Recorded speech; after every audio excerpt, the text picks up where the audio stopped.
What up, my boy? Okay, first question though, I want to know who does your laundry? Myself. Eh? Yeah. Okay, second question.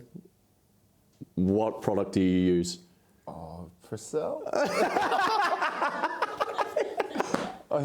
Yeah, Persil will work, hey? Fancy that. All right, now let's rip into this chat, bro.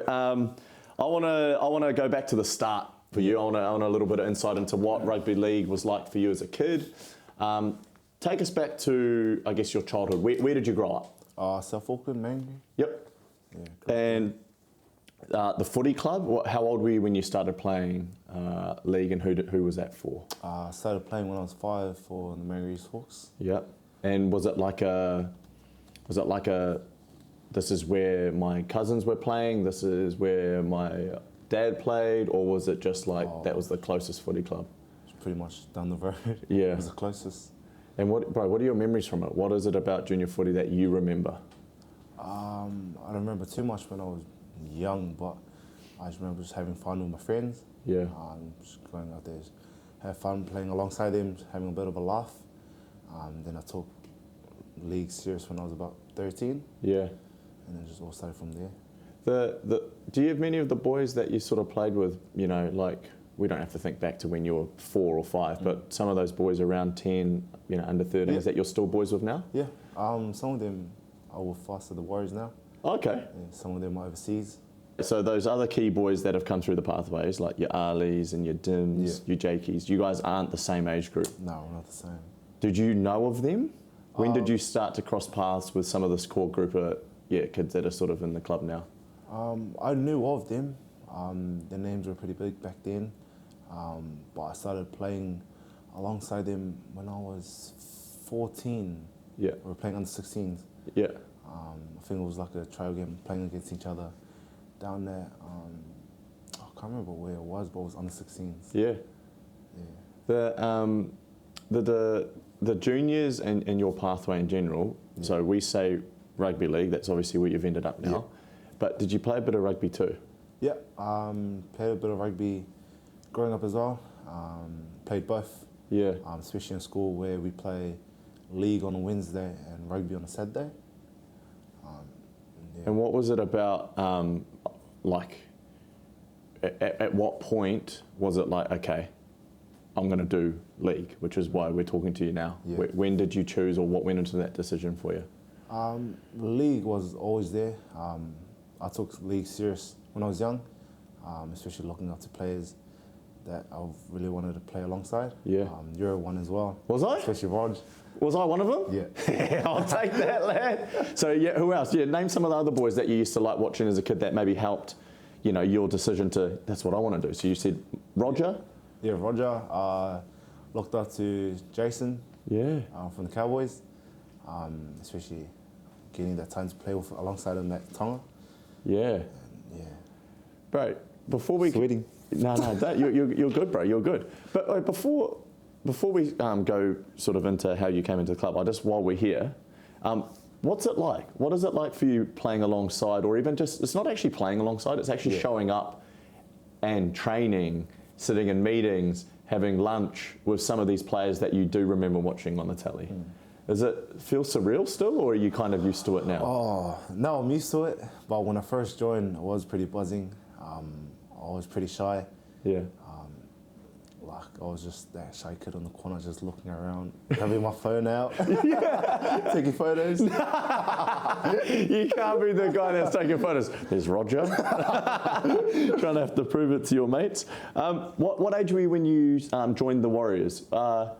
When did you first come into the Warriors system? When I was 14. Okay. Yeah.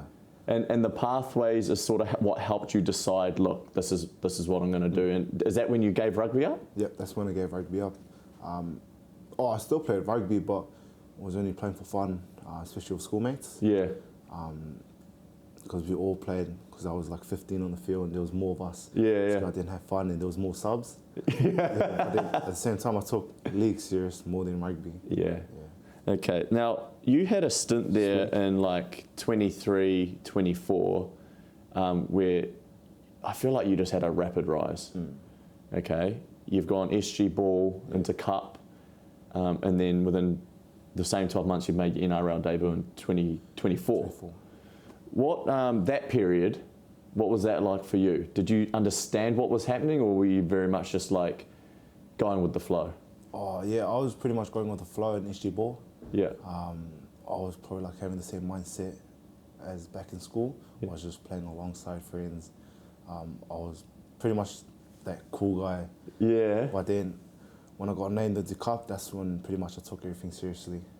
Like I wanted to make my debut, especially Webby asked me that time when I was playing cup, he asked me what was my goal, and I told him my goal was to debut at 18, and yeah, he made it happen.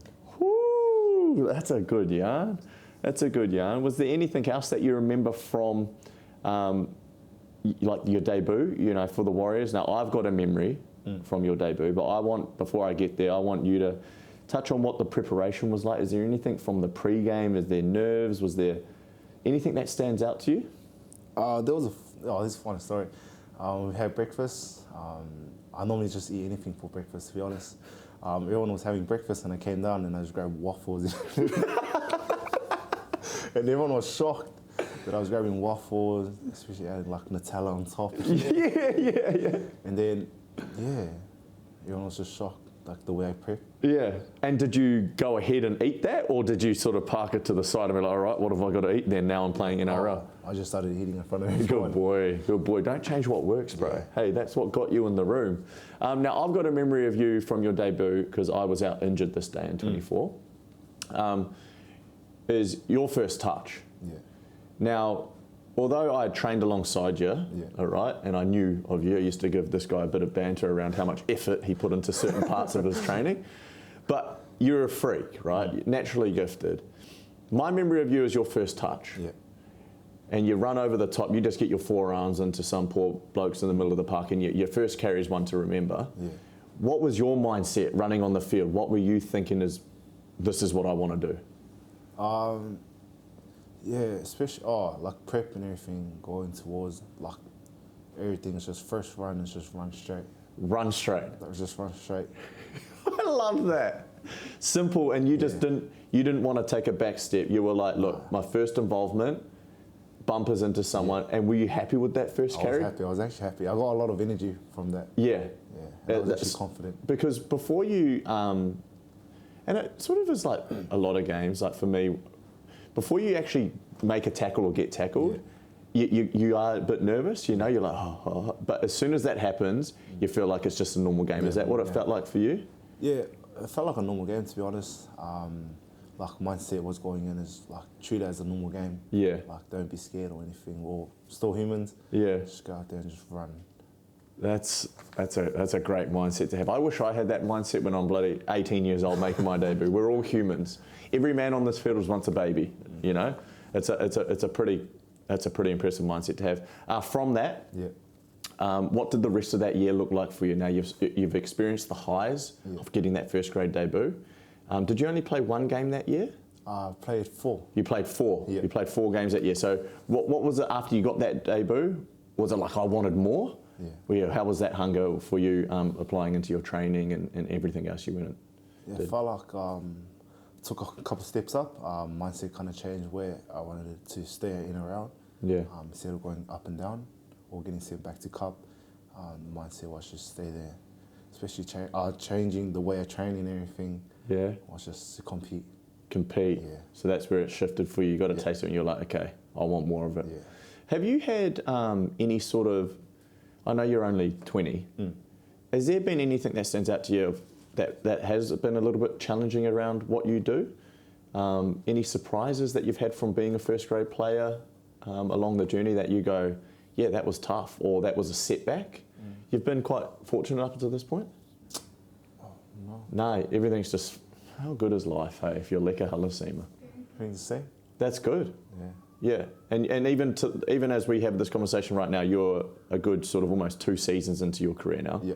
Yet you still feel the same sort of hunger and you're driven to continue to keep that spot. What a life, man. What a life. All right, let's, I'm not going to say your age again because I've said it enough. All right, I'm not fair. But you've already experienced some big moments. Yeah. Okay. Maybe moments that aren't usually tied with a back rower. Usually you might see a winger come up with some of the players that you've been able to come up with, or, you know, a fullback. But one against Newcastle, I think it was last year, you pick up a ball and do your thing. What was it like for you? Do your absolute best to string some words together here to give us some insight into what was going through your eyes or your mind in that moment. What do you remember from it? Oh, I just remember the ball coming back to me. Yeah. And then picked it up and I just saw a gap. My mind was just to run and don't pass. Don't pass. Don't pass, just run and back yourself. Yeah. Was there any point along that? So I think you scoop it, you take a gap. You've got dudes chasing you. Yeah. You've got a fullback coming towards you. Can you take us into that moment? It's just pretty much believing in yourself and backing yourself. Yeah. Especially like the talent that I have with speed. I felt like I could just run all the way instead of passing. Like everything was just happening so fast. Like everything was quick. You're just doing. You're not really thinking. You're just in the moment. Just doing it. Man, that move that you put on the fullback, because you had a similar run, which again could have been another massive moment in your debut. Yeah. But you got rolled over. Was it going to score? Yeah, you generally thought in that moment against the Bulldogs in your debut, you were going to score in that moment. Was there anything you would do different? Nah. No. I don't feel like there is, eh? No, it was pretty much the same run. Yeah. Sheesh. What's another big moment I can resort to? Okay, no, you know what? Okay, so that's one big moment. All right, talk to us about some of the other moments, smaller moments though. Now you're becoming a regular first grader that you value. Okay, now the fans will always go straight to the highlights. Yeah. But you're an edge back rower and there's so much more to your game. All right, what are some of the other parts of the game that you value and that you look to work on? It's like what I said before, it was pretty much like the work ethic. Yeah. It's just always wanted to compete and always wanted to challenge your opposition. Yeah. It's pretty much just going after the game. It's pretty much always want to be the first person there. So some of the areas that you want to sort of be noticed in are like your kick chases. Yeah, your defensive efforts from the inside, marker work.